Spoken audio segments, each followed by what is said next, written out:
Going through that handshake line. Emotional, they're my brothers, I still love every one of them, obviously we were enemies in the series on the ice, but they're my dear friends off the ice. So Dallas wins Game 7, and honestly, it's the result that I was hoping for. First of all, I do have a bit of a soft spot for the Dallas Stars for a couple of reasons, and second of all, they were my cup pick, so that would have looked pretty bad if they didn't end up winning this one. I felt that at the start of the series, a lot of people were counting the Stars out without Robertson and Heiskanen, but you look up and down their roster, they're so deep. People were saying this was going to be a blowout for the Colorado Avalanche. I couldn't see how that was going to happen. Maybe after Game 1, I had a bit of concern for Dallas, but they recovered pretty well. There were a ton of questions, though, about Mikko Rantanen in this series, because heading into it, it didn't look like he was fully adjusted to playing with a new team.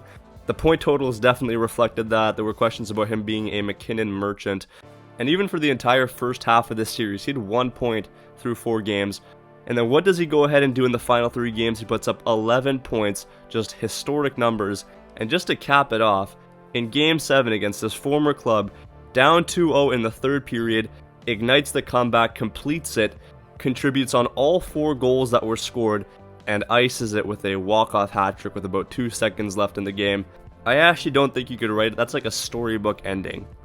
You had the Rantanen post-game interview, which I showed you at the start of the video, just a very nice way to tie it all together and give respect to his teammates down in Colorado. Let's talk about how we got there, though. Heading into the final frame, the Dallas Stars were down 1 goal, and then McKinnon early in the third pots in another one to extend their lead, 2-0 game for Colorado.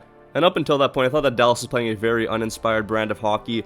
I mean, they gave up a shorthanded goal, the energy levels didn't seem to be there.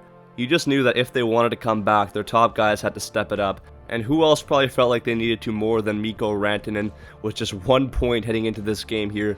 He gets this feed and wires it by Mackenzie Blackwood, makes it 2-1, and then after that, he creates this one himself, gets around the defender, I think that's Lindgren, completely freezes Blackwood, goes around the net for the wraparound, and then banks it off of Sam Girard's skate and into the back of the net, ties the game up.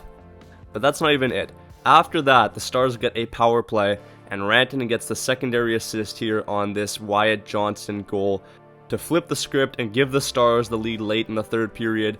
With the goalie pulled, the Avs have a chance to tie it up, but they lose possession, and it's Mikko Rantanen skating the fastest I've ever seen him skate in his career to cap it off with the hat trick and bury it to give the Stars the advantage and send them to the second round. And look, these are 2 very good teams facing off in the first round.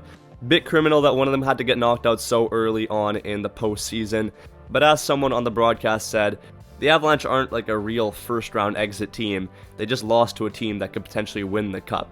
And if Dallas lost, then same goes. The Avalanche are a team that could have just as easily gone and made a run for the cup themselves. But that's all for this video. Thank you all so much for watching. We have one more Game 7 between the St. Louis Blues and the Winnipeg Jets. It's going to be a fun game to finish off a very spirited series, and I'll probably make a recap after it, so be on the lookout for that.